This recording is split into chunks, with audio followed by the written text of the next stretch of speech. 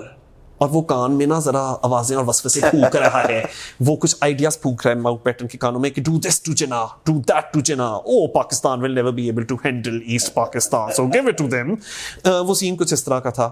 اچھا real life میں کیا ہوتا ہے کہ I happen to have studied law in England and that is exactly what Nehru also did.